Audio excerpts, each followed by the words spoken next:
marcher dans tes voies. Seigneur, sauve-moi. Le Seigneur soit avec vous. Et avec votre esprit. Évangile de Jésus-Christ selon saint Jean.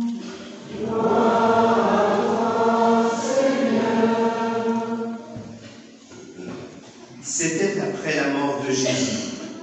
Le soir venu, en ce premier jour de la semaine, alors que les portes du lieu où se trouvaient les disciples étaient verrouillées par crainte des Juifs, Jésus vint, et il était là, au milieu d'eux.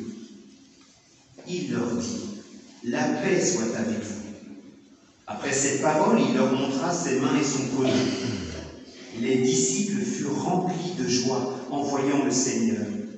Jésus leur dit de nouveau, « La paix soit avec vous. De même que le Père m'a envoyé, moi aussi je vous envoie. » Ayant ainsi parlé, il souffla sur eux et il leur dit, « Recevez l'Esprit Saint.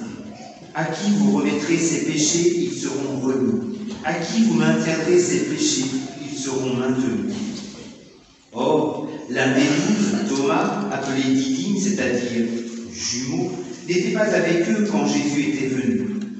Les autres disciples lui disaient, « Nous avons vu le Seigneur. » Mais il leur déclara, « Si je ne vois pas dans ses mains la marque des clous, si je ne mets pas mon doigt dans la marque des clous, si je ne mets pas la main dans son côté, non, je ne croirai pas. » 8 jours plus tard, les disciples se trouvaient de nouveau dans la maison et Thomas était avec eux. Jésus vient, alors que les portes étaient verrouillées, et il était là au milieu d'eux.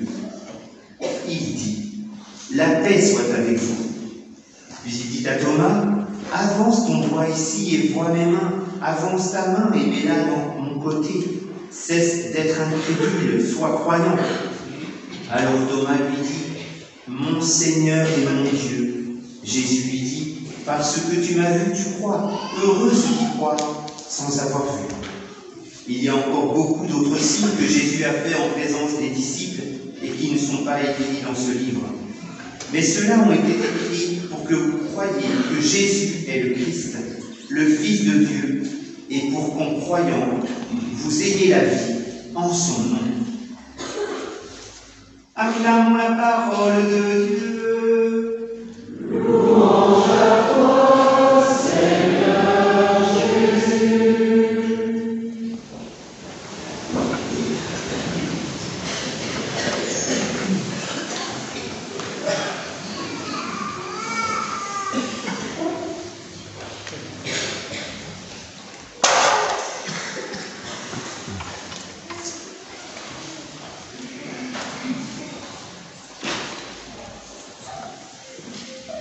Viens, Esprit Saint, emplis le cœur de tes fidèles, allume en eux le feu de ton âme.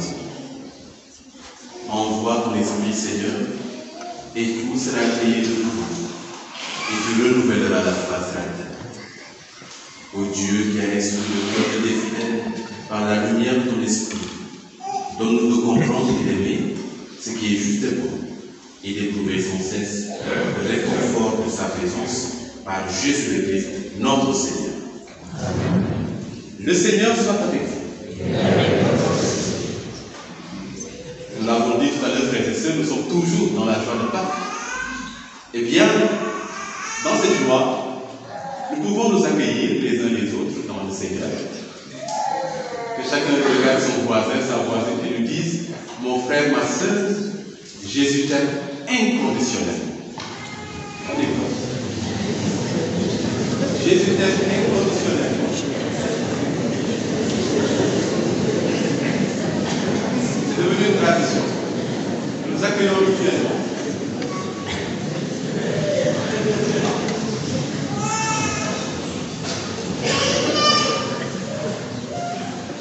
Frères et sœurs en Christ, la paix soit avec vous. En ce dimanche de la divine miséricorde, c'est avec cette salutation que le Christ s'est manifesté à ses disciples dans la gloire de sa résurrection. L'évangéliste Jean, témoin oculaire, nous rapporte que le dimanche soir, jour même de la résurrection, alors que les 11, puisque Judas n'était plus, les 11 donc s'étaient barricadés dans une pièce par peur des Juifs, voici que Jésus est apparu soudain au milieu d'eux, leur disant « La paix soit avec vous ». La paix, quel souhait! Qui ne désire la paix? Qui ne désire la paix? Qui ne réalise que la paix agrémente la vie et que sans elle, rien de solide ne peut se construire? Le Christ ressuscité, en triomphant de tout ce qui nous menait à la mort, nous obtient la paix. Il nous obtient une paix comme don de la très sainte Trinité. C'est à trois reprises, en effet, dans l'évangile de ce jour qui nous dit « La paix soit avec vous ». D'abord, il le dit au soir de sa résurrection, il reprend cette bénédiction, et comme Thomas n'était pas là, 8 jours après, il revient et il leur dit « La paix soit avec vous ». Frères et sœurs, il s'agit de la paix qui vient directement du Père et du Fils et du Saint-Esprit, mais aussi d'une paix intégrale, une paix à 3 dimensions qui est dirigée vers l'esprit ou l'âme, vers le cœur et vers le corps. Comment le Christ ressuscité donne aujourd'hui la paix à notre âme et à notre esprit? Eh bien, frères et sœurs, c'est à travers le pardon des péchés. Après une confession bien faite, nous avons tous ressenti déjà cette paix profonde que rien d'autre n'aurait pu nous procurer. La Sainte Église catholique confirme cela dans son catéchisme, en ces termes. Chez ceux qui reçoivent le sacrement de pénitence avec un cœur contrit et dans une disposition religieuse, il est suivi de la paix et de la tranquillité de la conscience qu'accompagne une forte consolation spirituelle. Et c'est vrai. C'est vrai, et je sais que beaucoup parmi nous l'ont déjà expérimenté. On va à la confession chargée, lourde à cause de nos péchés, mais on en ressort libéré. Psychologiquement déjà, ça libère de parler de sa vie, de parler de ses difficultés. Mais en plus de cela, il y a la grâce du Seigneur qui passe et qui efface nos fautes.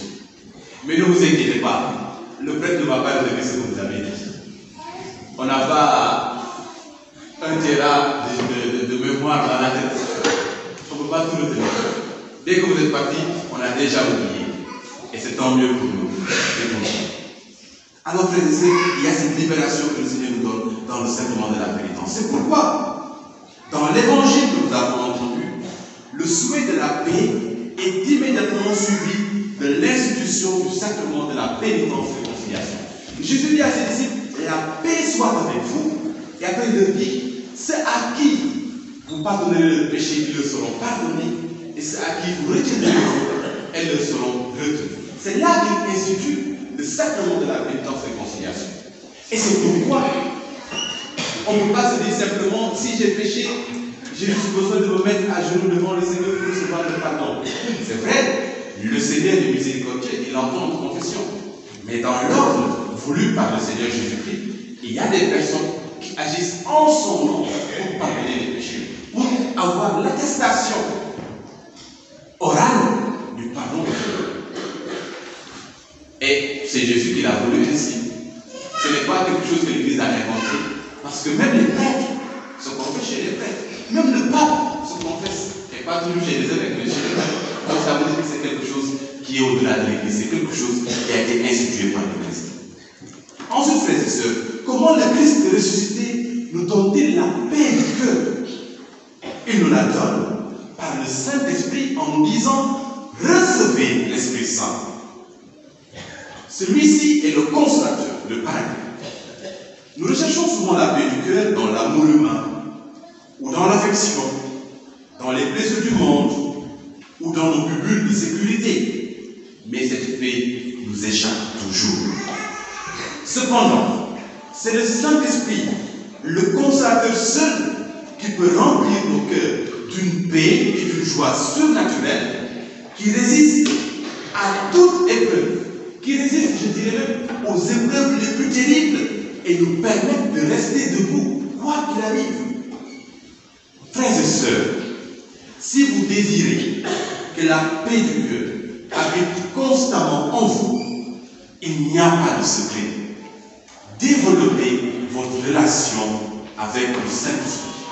Développez votre relation avec le Saint-Esprit chaque jour, à chaque instant, dans chaque situation. Et vous verrez vous-même les résultats. Enfin, comment le Christ ressuscité nous donne la paix du corps, c'est-à-dire la santé?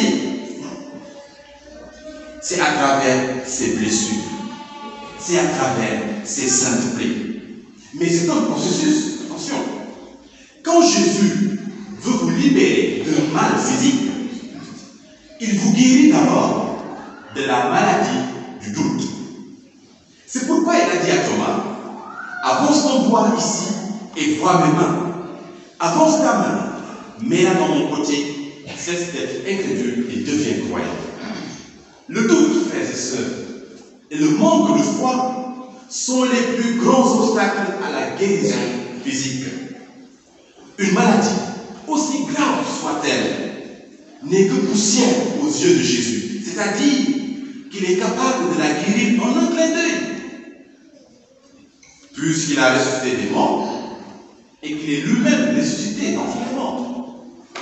En français, on dit qui peut le plus peut le moins. Cependant, le doute et le manque de foi sont des barrières que l'homme lui-même pose devant la puissance de Dieu.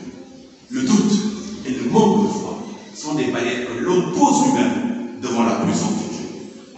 Et c'est avec raison donc que Saint Augustin écrivait au sujet de ressuscité ce qui suit, je le cite. Les clous avaient percé les mains, la lance avait ouvert son côté, et il avait conservé les cicatrices de ses blessures pour guérir de la plaie du doute le cœur de ses disciples. Fin de citation. Quand le doute est chassé, frères et sœurs, la maladie emboîte le pas et la paix du corps intervient, comme Isaïe l'avait bien prophétisé au chapitre 53, verset 5. Disciplina pacis nostre super Deo, et livore eius sanatus. Le châtiment qui nous donne la paix est tombé sur lui. Et c'est par ses blessures que nous sommes guéris. Frères et sœurs, lorsque vous souffrez dans votre corps, n'hésitez pas à invoquer sur vous les mérites des saintes paix de notre Seigneur Jésus-Christ. Et ne doutez surtout pas. Dieu est capable de vous donner la guérison. Il est capable de vous donner la paix du corps, de vous libérer de cette maladie qui vous poursuit depuis des années, de cette maladie qui semble vous condamner. Il en est capable. À moins que, c'est ça? À moins que vous ayez choisi pour participer de manière particulière aux souffrances du Christ, il vous réserve dans la vie éternelle un bonheur et une gloire que rien ne pourra égaler. Alors, frères et sœurs, dans la joie de Pâques, avec une foi renouvelée, demandons et recevons cette paix tridimensionnelle que nous accorde le Christ ressuscité dans notre esprit, dans notre âme, dans notre cœur et dans notre corps. Que Marie et Joseph intercèdent pour nous. La paix soit avec vous.